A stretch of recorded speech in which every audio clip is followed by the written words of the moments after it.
What's good, YouTube? It's your man BG Tech Life. Shout out to Samsung.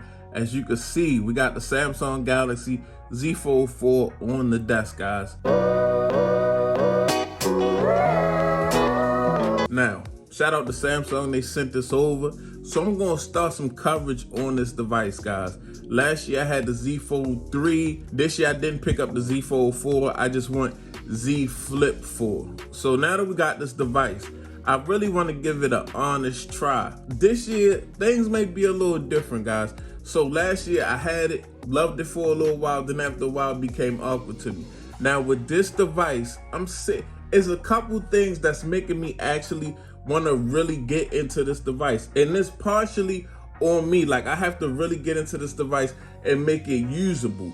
For me, every device has a job to do. So I really got to see what this device is good at. I know it's good at multitasking, but I want to really incorporate it into my workflow and show y'all what can be done with this device, but at the same time, learn this device myself. So different from last year a little bit, is a couple things that I have noticed because I had this device for a couple of days. The front screen, it is a little bit thicker than last year's Z Fold 3. And one thing I noticed out the box is I did a case video on this, and I could actually hit the A on the keyboard. So I don't know if that's a combination of the screen being wider and then resizing the keyboard out the box. So that was a good thing. And I've noticed that this thing hasn't been dying like my Z Fold 3 was.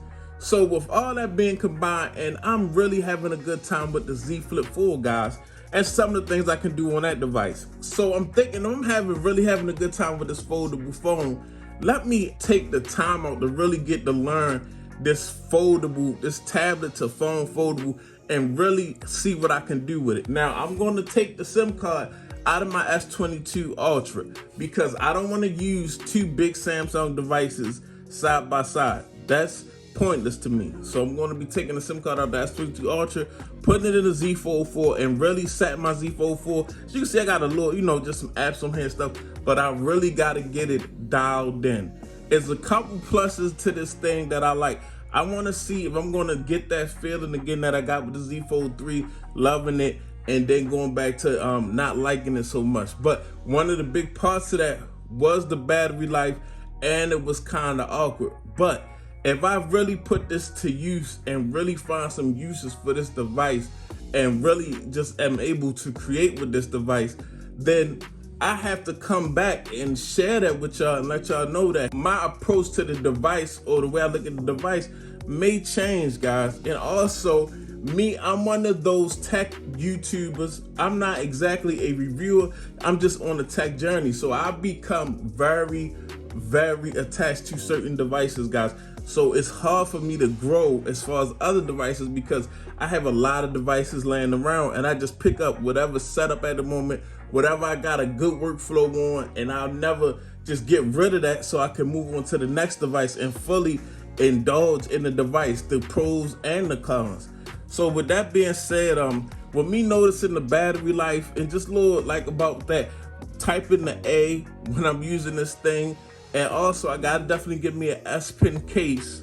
I got one case that has a pretty clever way of hiding the S Pen. I gotta get another S Pen, guys, because of course I lost that from the Z Fold 3.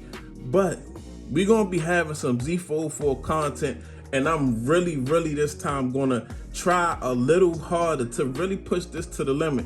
Because at the same time, my S22 Ultra is only 8 gigs of RAM, is a 128. And this has a little bit more RAM, a little bit more space, and I mean, definitely has this inside screen, guys. What I want to do with this device is create a content creation workflow. Also, what I want to do, capture content with this device because it has that 50 megapixel camera that I like, and I just want to use this to its full capacity. We're gonna get in this very in-depth until probably the S23 Ultra comes out. So far, I've noticed some little things that could make a big difference, like the battery, the front screen, me just being able to, when I put that case on my Z Fold 3 and couldn't press the A, that was crazy. So I really want to push it to the limit and see what's possible with one of the most expensive, most premium devices on the market. So y'all just really watch out for this content. Follow me on Instagram and Twitter, BG_TechLife. It's your man BG. I'm out. Peace.